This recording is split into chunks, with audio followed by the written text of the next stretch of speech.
Guys, welcome to YouTube channel. അപ്പോൾ ഞാനിവിടെ പഴയ വീഡിയോയുടെ കണ്ടിന്യൂഷനുമായിട്ടാണ് വന്നിരിക്കുന്നത് ഗൈസ്. അപ്പോൾ നമുക്ക് പെട്ടെന്ന് വീഡിയോയിലോട്ട് കിടക്കാം. അതിന് മുമ്പ് എനിക്കൊരു കാര്യം പറയാനുണ്ട്. ഞാൻ ഇത്രയും ദിവസം തിരക്കായിരുന്നു കേട്ടോ ഗൈസ്, അതാണ് എനിക്ക് വരാൻ പറ്റായിരുന്നത്. അപ്പോൾ നമുക്ക് പെട്ടെന്ന് വീഡിയോയിൽ കിടക്കാം. ഹലോ ഗൈസ്, അപ്പോൾ നമ്മൾ ടെറസിൻ്റെ അവിടെ എത്തിയിട്ടുണ്ടോ ഗൈസ്. ഇതാണ് ഞാൻ പറഞ്ഞ താമര ഗൈസ്.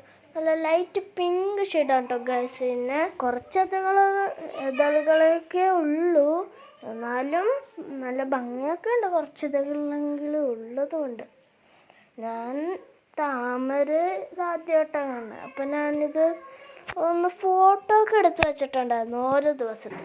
അതാണ് കേട്ടോ നിങ്ങളിപ്പോൾ കണ്ടുകൊണ്ടിരിക്കുന്നത് ഗൈസ്. ഓരോ ദിവസത്തെ ഫോട്ടോ കണ്ടോ വ്യത്യാസം കണ്ടോ, സൈസിന് അയച്ചുള്ള വ്യത്യാസം കേട്ടോ ഗൈസ്. ഒന്ന് വലുതാവും, പിന്നെ അതിൻ്റെ മുട്ട് വലുതാ. അപ്പോൾ ഗൈസ് ഇതൊരു 13 ദിവസം എടുത്തു കേട്ടോ ഈ താമര വരികയാണ് കേട്ടോ ഗൈസ്. അപ്പോൾ നിങ്ങളുടെ വീട്ടിൽ ഇതുപോലെ താമരയൊക്കെ ഉണ്ടെങ്കിൽ ഒന്ന് കമൻറ്റ് ചെയ്തേക്കണേ ഗൈസ്. അപ്പോൾ ഞാൻ ഇത് ഫോട്ടോ എടുത്ത് വെച്ചുകൊണ്ടാണ് കേട്ടോ നിങ്ങളിപ്പോൾ ഇത് കണ്ടുകൊണ്ടിരിക്കുന്നത് ഗൈസ്.